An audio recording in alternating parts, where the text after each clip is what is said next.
24 ঘন্টা যেতে না যেতেই শ্রীলঙ্কা এখন বাংলাদেশের চরম প্রতিপক্ষ।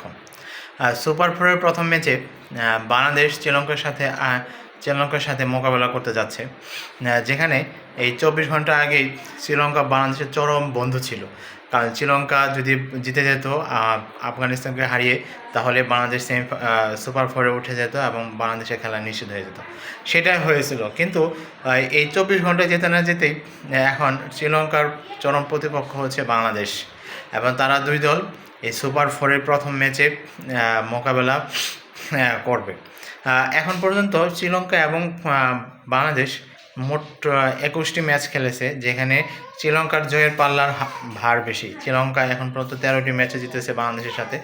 বাংলাদেশে কিন্তু কম জিতেনি, বাংলাদেশও শ্রীলঙ্কার সাথে 8টি ম্যাচ জিতেছে, এবং শ্রীলঙ্কার সাম্প্রতিক ফর্মে ভালো। বিশেষ করে তারা এরকম বড় ইভেন্টে অনেক ভালো করে এবং সেটা করেও দেখাচ্ছে।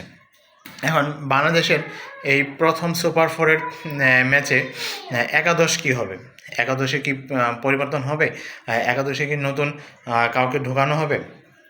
পারভেজ হোসেন ইমন, শেখ মেহেদি, কাকে ঢোকানো হবে? এখন যদিও সাইফ হাসান আফগানের সাথে ভালো শুরু করেছিল, তানজিদ হাসান তামিমের সাথে তারা প্রথম পাওয়ার প্লেতে 59 রান এনে দিয়েছিল। এখন আমার মনে হয়, বা আমার মতে, এই জেনুইন 5 জন বোলার নিয়ে খেলা উচিত। এখানে জেনুইন 5 জনের মধ্যে 3 জন স্পিনার আর 2 জন পেস বোলার নিয়ে খেলা উচিত।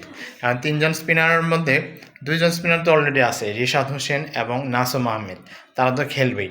এখন এই তাদের দুজনের সাথে শেখ মাহাদিকেও ঢুকানো উচিত। কারণ শেখ মাহাদিকে গত ম্যাচে একাদশে ছিল না, তিনি আসলে কার জায়গায় ঢুকবেন?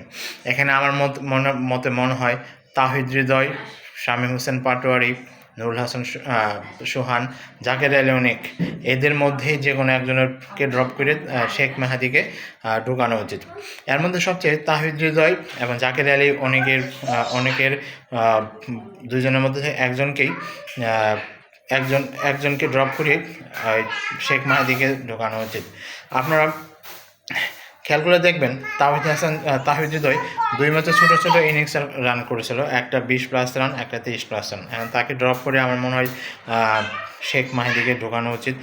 কারণ এই শ্রীলঙ্কার সাথে যে মাঠে খেলা হবে সেটা হবে দুবাইয়ে। এখন দুবাইয়ের মাঠটা হচ্ছে আপনার স্পিনদের জন্য অনেক ভালো, স্পিনদের জন্য সহায়ক। সেক্ষেত্রে 2 জন স্পিনার তো থাকবে, সাথে যদি শেখ মাহাদিকেও ঢোকানো হয়, তাহলে বাংলাদেশের বোলিং লাইনে কোনো শক্তিশালী হবে এবং তারা ভালো করতে পারবে। আর আফগানিস্তানের সাথে যেহেতু বাংলাদেশ 4 জন বোলার নিয়ে খেলেছিল, একজন পঞ্চম বোলার শর্ট ছিল, সেই হিসেবে এই শ্রীলঙ্কার সাথে সুপার ফোরের প্রথম ম্যাচে 4 জন বোলার নিয়ে খেলানো উচিত নয়। এবং এখানে আমার মনে হয় 5 জন জেনুইন বোলার নিয়ে খেলানো উচিত। কারণ সেটা বিগত খেলাগুলো খেয়াল করলেই হয়তো আপনারা সবাই বুঝতে পারবেন। এখন এটাও আলোচনা হচ্ছে যে পারভেজ হোসেন ইমনকে ফেরানো হবে নাকি সাইফুদ্দিনকে ফেরানো হবে, শেখ মাহাদিকে ফেরানো হবে। শেখ মাহাদিকে অবশ্যই ফেরানো উচিত, বিশেষ করে তাহিদ হৃদয়ের জায়গায় অথবা জাকের আলী অনেকের জায়গায়। সেতে তাহিদ হৃদয়কে যদি বসিয়ে রাখা হয়, তাহলে নুরুল হাসান সোহানকে একটু ওপরে তোলা হবে এবং তিনি ব্যাট করার ভালো সুযোগ পাবেন, এবং দলের জন্য সেটা অনেক বেশি ভালো হবে। আবার এটাও চিন্তা করা হচ্ছে যে একজন বোলিং পেস বলার অলরাউন্ডার হিসেবে সাইফুদ্দিনকে সুযোগ দেওয়া হতে পারে, তারপরে সাইফুদ্দিনকেও সুযোগ দেওয়া হতে পারে, কিন্তু আমার মনে হয় শেখ মাহাদিকে সুযোগ দিলে সবচেয়ে ভালো হবে। আর শ্রীলঙ্কা 24 ঘন্টার মধ্যে যেহেতু শক্ত প্রতিপক্ষ হিসেবে পরিণত হয়েছে, এবং আশা করা যায় এই শ্রীলঙ্কার সাথে বাংলাদেশের সুপার ফোরের প্রথম ম্যাচটি অনেক হাড্ডাহাড্ডি হবে, অনেক জমজমাট হবে, এবং আমরা সবাই দেখে সেটা অনেক ভালো লাগবে এবং আমরা মজা পাবো। এখন সময়ই বলে দিবে যে আসলে কারা ভালো খেলে কীভাবে ভালো করে সেটা হয়তো সময় বলে দিবে। আর আমার মনে হয় বাংলাদেশের যদিও বাংলাদেশ উইনিং কম্বিনেশন পরের ম্যাচে ভাঙতে চায় না বা ভাঙেও না, কিন্তু এখন এই প্রতিপক্ষ বিবেচনা করে এই সুপার ফোরের প্রথম ম্যাচের কথা বিবেচনা করে বাংলাদেশ যদি জিততে চায় তাহলে একটা দুটো পরিবর্তন করতেই পারে। এর মধ্যে শেখ মাহাদিকে নিলে আমার মনে হয় সব বোলিং লাইন আপ অনেক শক্তিশালী হবে এবং বাংলাদেশ প্রতিপক্ষের উপর ছড়ি ঘোরাতে পারবে। তো আপনারা কি মনে করেন?